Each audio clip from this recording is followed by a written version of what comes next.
Bonsoir. Tremblement de terre au Caire. Les autorités parlent déjà de plusieurs dizaines de victimes. L'Égypte n'avait jamais connu un phénomène d'une telle ampleur. Bonsoir. Perrault, l'outsider, devient Perrault le perturbateur. Le milliardaire texan vole la vedette à Bush et Clinton. Stratagème machiavélique, assassinat et escroquerie à l'assurance vie. Le procès d'Andono s'est ouvert aujourd'hui à Montpellier. Enfin, l'événement cinéma de la rentrée, 1492.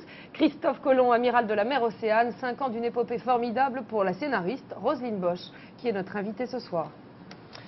L'Égypte a donc été frappée en début d'après-midi par un tremblement de terre. Les informations restent confuses et très incomplètes. Le bilan s'alourdit de minute en minute et l'on peut craindre que ce séisme ait fait de très nombreuses victimes. 145 morts et plus de 1300 blessés, c'est le dernier chiffre donné par les autorités. Mais on sait que certains quartiers du Caire sont surpeuplés et que les habitations y sont souvent précaires. Des écoles notamment se sont littéralement écroulées lors du séisme. Catherine Matoche.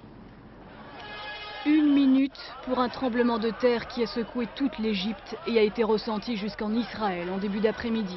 L'épicentre du séisme était situé à 20 km au sud-ouest du Caire. Plus de 100 victimes, 1 millier de blessés, ce sont les derniers chiffres des autorités égyptiennes. La nuit est tombée. Après l'affolement, les secours tentent de s'organiser tant bien que mal dans une ville surpeuplée d'environ 12 millions d'habitants et dont de nombreux quartiers se sont effondrés comme un château de cartes. Des quartiers miséreux où l'habitat est déplorable. En revanche, les plus grands édifices de la ville seraient intacts. Parmi les victimes, l'on déplore de nombreux lycéens. Le bilan pourrait s'alourdir dans les heures qui viennent. L'Égypte vient de vivre le plus grave séisme de son histoire.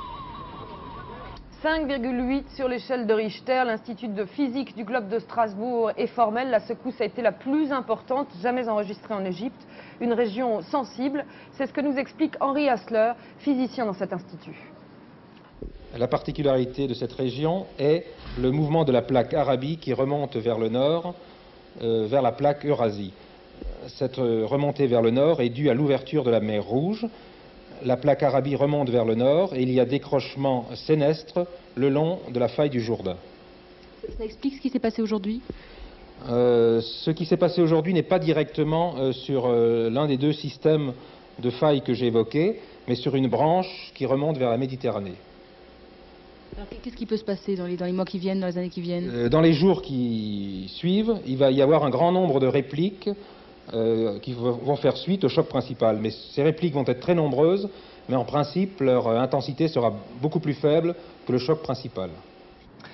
Premier débat télévisé de la campagne électorale aux États-Unis. Cette fois, ils étaient 3 à plancher devant les téléspectateurs. Un débat très rigide sur la forme.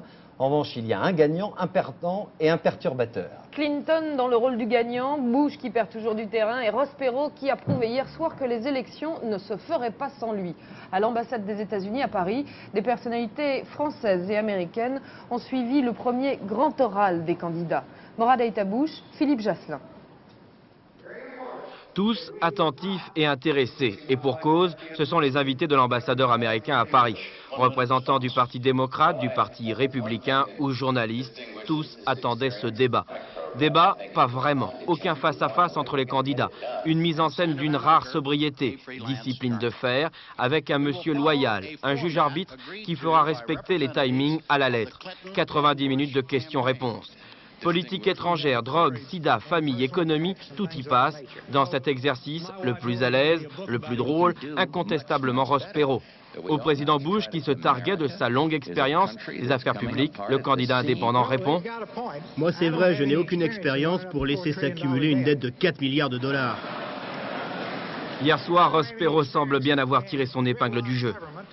Je pense que ça accroîtra le vote de Ross Perot, parce que ça a la fonction de le légitimer. Ross Perot plus crédible sûrement, mais dans la course à la Maison-Blanche, il reste loin derrière George Bush et Bill Clinton. Hier soir, aucun coup bas entre les deux favoris, excepté ça. Lorsque le gouverneur Clinton monte dans les sondages, la bourse américaine chute de façon vertigineuse. Le président Bush, selon les observateurs, a été le moins brillant, excepté pour les républicains. J'ai trouvé Bush plus nerveux parce que je pense qu'il parle avec son cœur. ce qu'il dit, il croit vraiment sincèrement. Bill Clinton, en bon élève, avait parfaitement appris sa leçon, plus humain. Sa prestation et son discours ont été appréciés. Les sondages le donnent toujours vainqueur le 4 novembre prochain. Ce débat à 3 est une première, hein, Christian Mallard, aux États-Unis. C'est la première fois que 3 candidats sont assis face aux caméras. Alors, on peut peut-être revenir un petit peu en détail sur la prestation des uns et des autres. D'abord, Ross Perot, qui avait animé le début de campagne. Là, hier soir, c'était vraiment le grand perturbateur de la campagne. Je crois, Marc, que Ross Perot a marqué par sa vivacité d'esprit, par la vivacité de ses réparties. C'est vrai qu'il a un peu surpris tout le monde, mais il a surtout attaqué Bush hier soir, et je pense que, bon, il ne va pas être président, ça on le sait, mais il va davantage grignoter sur l'électorat de Bush que sur celui de Clinton, car hier soir, c'est Bush qui était sa cible. Et vraiment, à plusieurs reprises, on a vu qu'il lui envoyait quand même quelques pics très, très durs. Alors, évidemment, des thèmes souvent démagogiques de la part de Ross Perot, qui revient sur Washington, l'état-major, l'establishment, quoi. Sur l'establishment, dont il dit qu'il faut le renvoyer aux oubliettes de l'histoire, en parlant même de l'Institut, le Smithsonian Institute, qui correspond à notre musée Grévin. Donc tout cela est très mauvais pour les républicains. Je pense en particulier à Ronald Reagan, et puis surtout à George Bush. Alors, George Bush, en revanche, bilan plutôt négatif. Je crois que George Bush a raté son grand oral hier soir. Enfin, c'est quand même extraordinaire. On nous parle d'un stratège qui s'appelle Jim Baker, qui doit le remettre sur les rails de sa campagne politique. Les Américains attendent de lui un discours musclé, de véritables réponses aux problèmes économiques qui se posent au pays, à une situation qui est grave. Et puis on a un président qui arrive face aux Américains et qui leur dit « Ben voilà mon bilan en matière de politique étrangère. On a établi, c'est la fin de la guerre froide. On est là, on a établi l'ordre américain à travers le monde. » Je crois que George Bush n'a pas compris le message des Américains. Sur son programme, finalement, alors que les Américains attendent des réponses précises, économiques notamment. Oui, au niveau économique, et je crois qu'il a raté son grand oral, et il a peut-être même raté sa réélection. Alors, dernier point, Bill Clinton, bien sûr, qui s'en est plutôt bien sorti. Facile pour Bill Clinton, il n'a pas commis de gaffe, et visiblement, il maîtrisait bien l'instrument audiovisuel hier soir. Il était sûr de lui, beaucoup plus sûr de lui que George Bush, et je crois qu'il a bien distillé ses programmes, son message, je veux dire son message économique. Il représente le réel espoir du changement. Il a repris un slogan cher à Jimmy Carter en 1976. Et je pense qu'en effet, il y a ce vent de 1976 qui souffle et qui risque en effet, qui a même toutes les chances de porter Bill Clinton à la présidence américaine. Christian Mallard, merci. Les États-Unis encore et toujours au premier plan, mais à Bruxelles, cette fois où les négociations agricoles s'éternisent. La France résiste toujours et on ne voit pas l'ombre d'un accord. Et pour éviter que cette impasse ne dégénère en véritable crise, les négociateurs travaillent sur plusieurs scénarios. Chacun doit sauver la face. L'art d'un compromis pour un dossier particulièrement sensible. Reportage à Bruxelles de François Poulet-Matisse. Journée d'attente à Bruxelles pour les journalistes et pour les négociateurs, une question clé. Doit-on obligatoirement chiffrer une diminution de la production agricole pour aboutir à un accord? Côté communauté, on prétend que la nouvelle politique agricole commune répond à cette question. Côté américain, on veut des chiffres. En réalité, personne ne veut endosser une rupture, mais personne ne veut non plus annoncer trop vite un accord qui, rappelle-t-on, n'est pas prévu à ce stade. Il n'est pas question d'aboutir à Bruxelles à un accord. L'accord du GATT, il se négociera à Genève entre les 107, 108, 110, 105 peut-être participants. Mais vous savez aussi que de très nombreux États ont demandé aux États-Unis et à la communauté de rapprocher leur point de vue sur d'ailleurs un certain nombre de sujets, et pas seulement sur l'agriculture, en pensant que ça faciliterait l'accord général. Une précision qui vient à point nommé, qui semble indiquer que le poids de l'inquiétude française a véritablement joué dès ce matin et toute la journée sur le déroulement de ces négociations. Et c'est principalement pour défendre ses céréaliers que la France reste très ferme sur ses positions. La réduction des exportations que réclament les États-Unis serait pour certains insoutenable, d'autant qu'elle vient s'ajouter aux mises en jachère que réclame la PAC, la politique agricole commune. Reportage dans une exploitation agricole, France 3 Lille, Bernard Seitz. Les agriculteurs n'ont pas dit non à Maastricht pour dire oui aux Américains. À Campagne-les-Édins, Michel Delattre gère une ferme de 90 hectares. Pommes de terre, betteraves, légumes, 40 vaches et 30 hectares de blé. L'Europe est déjà passée par là. Et pour l'an prochain, notre agriculteur doit mettre 5 hectares de ses terres céréalières en jachère. Une perte de 30 000 francs de revenus, malgré les aides. D'emblée, on sait que cette prime ne va pas compenser la perte que l'on aura. Et je peux vous dire que sur l'exploitation, je sais déjà que pour l'année prochaine, c'est 1000 francs de l'hectare en moins que je vais toucher sur mes céréales. Les exigences américaines n'arrangeront rien, car pour atténuer les conséquences d'un nouveau gel des terres, inéluctable, les agriculteurs du Nord se sont lancés massivement dans la pomme de terre, déstabilisant le marché. De 50 centimes le kilo l'an passé, elle est à 25 centimes aujourd'hui à la production. Le GATT, de nouvelles jachères, Michel Delattre n'en veut pas. En l'an 2000, ce serait 60% des terres qui seraient en jachère. Alors imaginez déjà le remous que ça a pu faire pour 15%, donc 60% des terres en jachère. Cela veut dire que sur mon exploitation, eh bien, j'ai un employé permanent que je peux supprimer, puisque de quoi je vais vivre, je ne pourrai en aucun cas je ne pourrai pas le payer. Mercredi, les tracteurs délaisseront les champs pour les cours des sous-préfectures. Les promesses poussent plus vite que le blé. À Campagne-les-Édins, le temps de la récolte a sonné. Pierre Bérégovoy sur tous les fronts. Pour cause de convalescence présidentielle, le Premier ministre multiplie en ce moment les déplacements à l'étranger. Il a rencontré aujourd'hui à Bonn le chancelier Helmut Kohl. On a surtout parlé des négociations du GATT. La France cherche un soutien allemand, mais toute idée de mini-Europe ou même de boycott français à Birmingham a été écartée. En plein marasme économique, le gouvernement propose un plan de soutien aux petites et moyennes entreprises, un secteur qui a bien besoin d'un peu d'oxygène. Les banques sont de plus en plus prudentes en ce moment. Et justement, ce premier coup de pouce va permettre à ces PME-PMI d'obtenir plus facilement des emprunts. Pour mieux convaincre, l'État montre l'exemple en débloquant un fonds de garantie de 300 millions de francs. Et les explications de Martine Thiebaud et Thierry Isaac. Investir pour survivre et se développer, c'est le leitmotiv des petites et moyennes entreprises. Pour pouvoir investir à meilleur compte, le gouvernement leur propose de nouvelles mesures. Tout d'abord, 26 milliards de prêts Codévi vont être débloqués à un taux particulièrement attractif, 8,75%. C'est un effort considérable dans le moment où, je le répète, le taux de base bancaire des grandes banques de la place est à 9,85 et où des petites banques viennent de porter leur taux de base bancaire, c'est-à-dire le taux le plus bas, à plus de 11%. Donc il y a là un effort incontestable sur 26 milliards injectés dans l'économie. Deuxième mesure, création d'un fonds de garantie de 10 milliards de francs pour aider les entreprises les plus fragiles, celles qui sont déjà fortement endettées, celles qui sont au bord de l'asphyxie, à qui les banques jusqu'à présent refusaient des crédits trop risqués. Celles-là seront-elles en mesure d'investir? Pas sûr.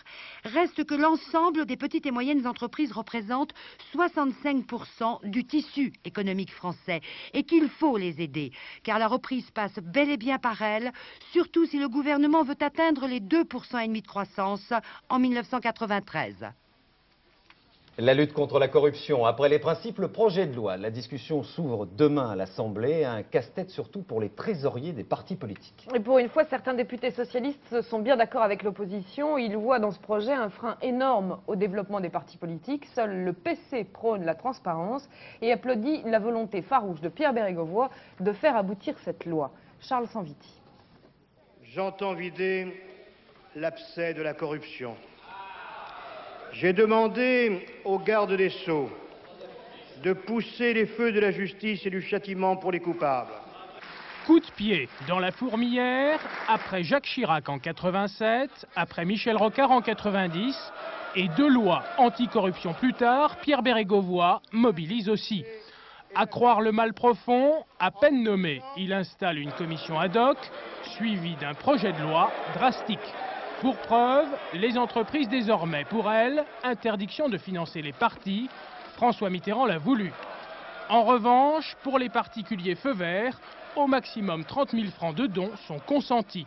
Bref, régime jockey et potion amère pour les partis, du moins c'est l'avis de l'opposition. Alors à l'Assemblée, avant même le débat public, en commission, feu nourri et amendements à répétition, y compris côté socialiste. Le gouvernement souhaitait faire disparaître le financement des partis et des campagnes par les entreprises. Et cela signifiait qu'il fallait trouver d'autres ressources, et notamment d'augmenter les financements publics. Nous n'avons pas souhaité aller dans ce sens. Donc, les entreprises toujours bailleurs de fonds des partis, même le PS est d'accord. Demain, à l'Assemblée, pour le débat public, la vertu, selon Pierre Bérégovoy, pourrait bien souffrir certaines exceptions. Un scénario digne d'un roman noir. Un accusé qui a changé 5 fois de visage par chirurgie esthétique. Le procès qui s'est ouvert ce matin aux assises de l'Hérault suscite à la fois l'incrédulité et l'indignation. Yves Dandonneau, accusé de meurtre et d'escroquerie à l'assurance vie, comparaît pour la 2e fois. En juin dernier, le premier procès avait été renvoyé à la suite d'une grosse gaffe du président de la cour d'assises, Albert Ipamanti. Un nouveau président, René Gadel, que l'on dit strict, autoritaire et surtout prudent. Davantage en tout cas que son prédécesseur Jules Guers, l'homme par qui le scandale était arrivé il y a 3 mois. Appelé à juger Yves Dandonneau, le président Guers avait à la stupéfaction générale confié à la presse son sentiment sur la culpabilité de l'accusé, oubliant au passage son rôle d'arbitre impartial. Une gaffe, une faute, après 2 jours d'audience, le procès était ajourné. Un bref répit pour Yves Dandonneau, cet ancien courtier d'assurance, auteur d'un crime quasiment parfait. Un scénario machiavélique, il avait tout prévu. D'abord souscrire 8 contrats d'assurance vie, ensuite mettre en scène sa propre mort, enfin subir 5 opérations de chirurgie plastique pour mieux brouiller les pistes. Tout commence le 6 juin 87, gare de l'Est à Paris. Avec un complice, Dandonneau recrute un marginal, un ivrogne. Direction le sud, Montpellier. En route, Dandonneau abreuve le vagabond d'un cocktail d'alcool et de barbiturique. Un mélange mortel. Le cadavre, ensuite, est arrosé d'essence. On simule un accident de la circulation, on enflamme le véhicule avant de fuir et officiellement Yves Dandonneau est mort carbonisé.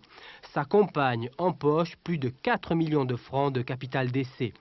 Mais c'était compté, sans la perspicacité de cet ancien gendarme, enquêteur pour les compagnies d'assurance. Intrigué par les conditions de l'accident, il découvre que la dentition de la victime ne correspond pas à celle de Dandonneau.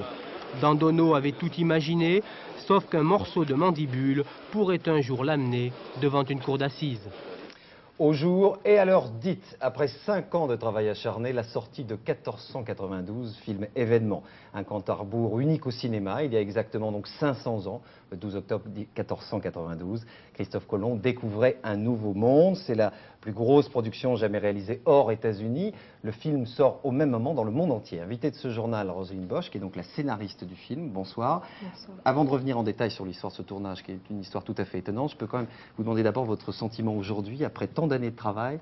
Comment vous vous sentez? Le film est sorti, ça y est? Très ému, très heureux aussi, parce que les premiers résultats montrent que peut-être le public va vouloir partager les mêmes passions qui nous a animés depuis tant d'années, effectivement. Alors vous n'êtes pas allé voir un cinéma cet après-midi? Si. Ah, bon, et les réactions? Justement, on est tombé sur votre équipe qui avait beaucoup de mal à en trouver des négatives. Justement, Michel Vial et Georges Minangua étaient cet après-midi à la sortie d'un cinéma. Apparemment, le grand public ne suit pas les critiques parfois sévères vis-à-vis du film. Les premiers spectateurs ont aimé ou adoré cette grande fresque historique version Technicolor. Sortie apparemment réussie pour Christophe Colomb, malgré la date inhabituelle et difficile, le lundi, un lendemain de week-end. Avec une fréquentation premier jour estimée à 18 000 entrées sur Paris-Périphérie, la super production européenne de Ridley Scott semblait donc réunir cet après-midi, dans le plaisir d'un beau spectacle, les amateurs d'histoire et d'épopée. Extraordinaire réalisation, lui, Depardieu joue très bien. L'histoire, Colomb, on connaissait quand même. C'est très bien fait. Il y a une belle réalisation, le niveau des costumes aussi. C'est très bien fait. Je connaissais assez peu le personnage. Et alors, qu'est-ce qui vous a plu en lui? Jusqu'au bout de son rêve. Nos savants croient que l'océan est infranchissable, Seigneur Colomb. Le détour de la ville de Grenade jusqu'à aujourd'hui. Superbe musique, les Depardieu aussi. C'est un excellent film. Vous avez appris beaucoup de choses sur Christophe Colomb lui-même? Oui, absolument. Je croyais que c'était un aventurier, mais je trouvais que c'était un homme surtout un pacifiste et un homme de bien. Nous habitons la Guadeloupe et il a découvert la Guadeloupe en 1492, alors il fait partie de notre culture. Alors Roselyne Bosch, c'est vrai que ce tournage, c'est déjà toute une légende. On raconte toutes sortes d'anecdotes, c'est une très longue histoire. Ça commence il y a quoi, 5 ans? Vous allez à Séville? À l'époque, vous n'êtes pas scénariste, vous êtes journaliste? Oui, j'étais journaliste au Point et je faisais un reportage à Séville sur la manière dont cette petite ville qui est un peu hors des... qui était restée un petit peu en dehors de l'Europe d'une certaine manière, qui était une ville touristique mais pas... allait préparer ce très grand événement. Alors il y a une cathédrale qui est absolument superbe d'ailleurs, et dans cette cathédrale, il y a le tombeau? Il y a le tombeau de Christophe Colomb. Alors là encore, les historiens ne sont pas tout à fait d'accord. Est-ce lui, n'était-ce pas lui? Mais en tout cas, moi, ce qui m'a frappé, c'est une visite que j'ai faite aux archives de Séville. Les archives générales des Indes qui contiennent 40 millions de parchemins, et ces 40 millions de parchemins racontent toute l'histoire de la conquête du continent. Et pourquoi ce personnage vous a fasciné? Parce le que je ne le mystère connaissais autour, pas. la Parce que je ne le découverte? connaissais pas, je l'ai découvert, je m'y suis intéressée comme ça. Vous savez, comme j'avais vu des facsimilés de ses lettres dans ce musée, et je me suis dit, mon Dieu, mais il a existé, parce qu'il y a des personnages qui sont de telles légendes qu'on finit par douter. Il n'y a même pas de leur portrait de existence. lui, de son vivant. Aucun Non. véritable portrait, enfin authentifié du moins. Et donc c'est à partir de ces lettres que j'ai commencé mes recherches. Alors Ridley Scott à la réalisation, Gérard Depardieu comme acteur principal. Comment avez-vous réussi, vous n'étiez pas scénariste, à convaincre ces deux géants? Pour Ridley Scott, bon, je pense qu'il a d'abord fallu lui écrire un scénario, donc ça a été la première étape qui a pris quand même un certain nombre de mois. Et je pense que ce qui l'a convaincu, c'est que Ridley Scott est un spécialiste, enfin un maître de science-fiction. Donc il est fasciné par la conquête de l'espace, des espaces, etc. Et l'histoire de Colomb, il m'a dit tout de suite, c'est l'histoire du premier astronaute. En fait, c'est ce qui l'a fasciné. Depardieu adore l'histoire. Depardieu c'est un de nos monuments nationaux, il faut quand même qu'on le sache. C'est extraordinaire de voir avec quel respect il est considéré par toute la profession à travers le monde. Et il y a donc très peu d'acteurs qui pouvaient être crédibles dans le rôle d'une légende comme celle de Colomb. Et il est tout à fait magnifique. Alors il y a un deuxième personnage qui a joué un rôle très important, c'est Alain Goldman, le producteur, donc tout jeune producteur lui aussi. Comment vous avez réussi à convaincre, notamment les grandes compagnies américaines et puis surtout des banques, de vous suivre dans cette aventure? Alors ça a été un travail collectif, francs. mais c'est vrai que c'est tout à fait à son honneur. C'est ce qu'il a fait. D'abord, c'est quelqu'un de très convaincant. Et ensuite, je pense que d'abord, on a eu une réponse assez formidable de la part de tous les pays. Et curieusement, les États-Unis ont été les derniers à nous rejoindre. Il faut savoir qu'un film, on le prévend dans le monde. Et on a eu une réponse formidable parce que le sujet les intéressait, Ridley Scott, Gérard Depardieu, etc. En revanche, les Américains, parce que c'est leur propre histoire et parce que c'est ce qu'on apprend à l'école, ont été un petit peu plus lents à nous rejoindre.